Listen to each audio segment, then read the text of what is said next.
Most of us consider sleep a time of tranquility when we set aside the tensions of the day and spend the night in uneventful slumber. However, a closer look at sleep shows that a good deal of activity occurs throughout the night. Measures of electrical activity in the brain show that the brain is quite active during the night. It produces electrical discharges with systematic wave-like patterns. There is also significant physical activity in muscle and eye movements. People progress through a series of distinct stages of sleep during a night's rest, known as Stage 1 through Stage 4, and Rem Sleep, moving through the stages in cycles lasting about 90 minutes. Each of these sleep stages is associated with a unique pattern of brain waves. When people first go to sleep, they move from a walk-in state in which they are relaxed with their eyes closed into Stage 1 sleep, which is characterized by rapid low brain waves. This is actually a stage of transition between wakefulness and sleep and lasts only a few minutes. During Stage 1, images sometimes appear as if we were viewing still photos. As sleep becomes deeper, people enter Stage 2 sleep, which makes up about half of the total sleep of those who are in their early 20s, and is characterized by a slower, more regular wave pattern. As people drift into Stage 3 sleep, the brain waves become slower with higher peaks and lower valleys in the wave pattern. By the time sleepers arrive at Stage 4 sleep, the pattern is even slower and more regular, and people are least responsive to outside stimulation.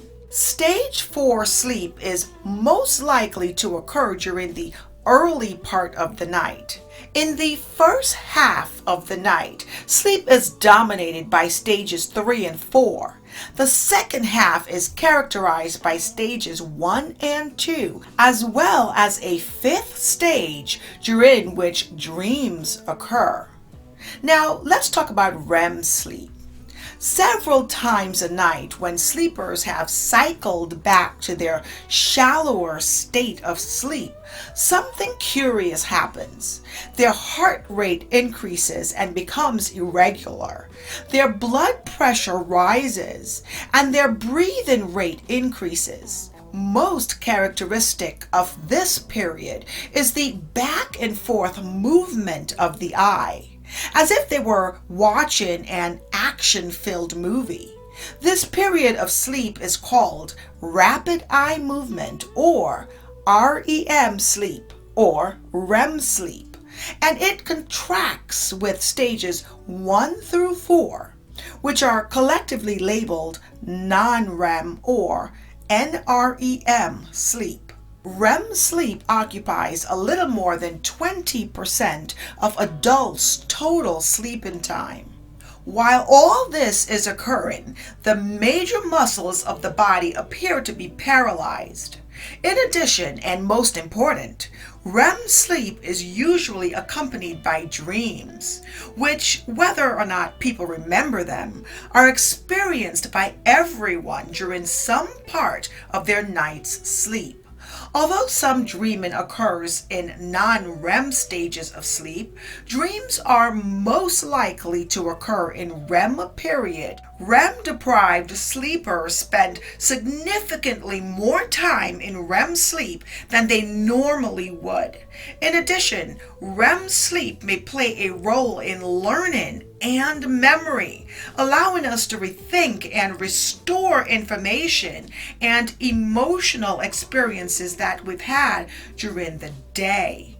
Now, why do we sleep and how much sleep is necessary? Well, sleep is required for normal human functioning, although surprisingly, we don't know exactly why. It is reasonable to expect that our bodies would require a tranquil rest and relaxation period to revitalize themselves.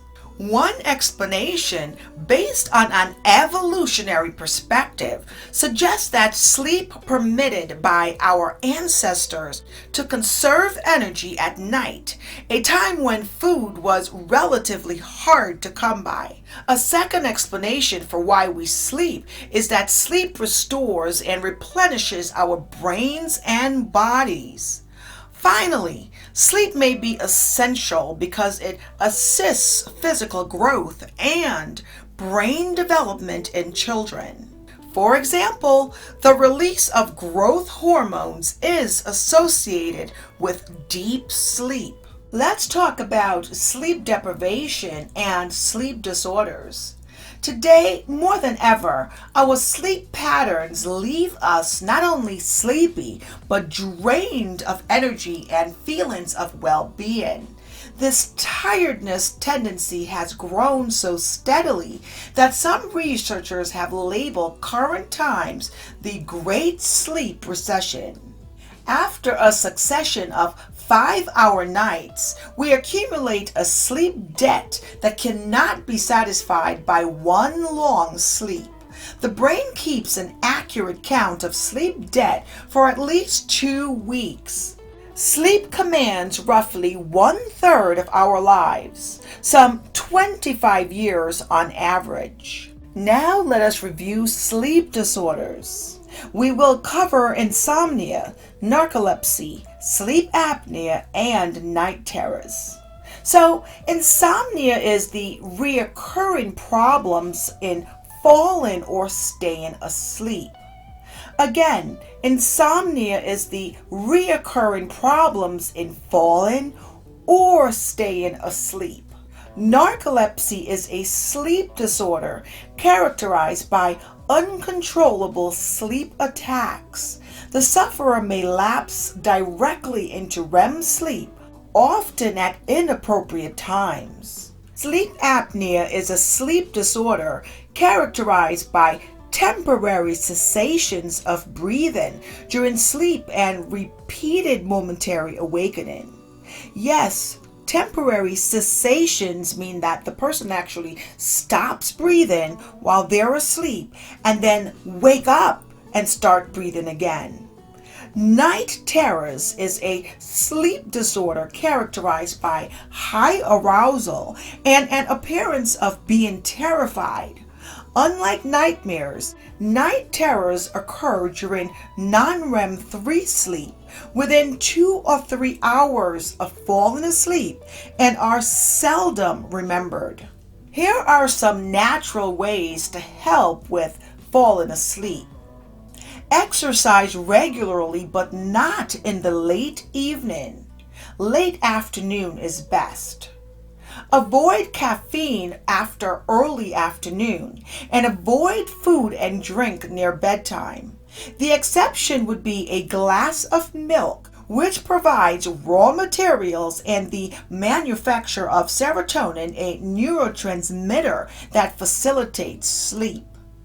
Relax before bedtime using dimmer light. Sleep on a regular schedule. Rise at the same time even after a restless night and avoid long naps. Hide time displays so you are not tempted to check repeatedly. Reassure yourself that temporary sleep loss causes no great harm.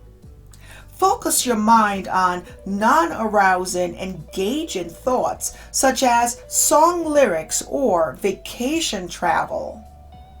If all else fails, settle for less sleep, either going to bed later or getting up earlier.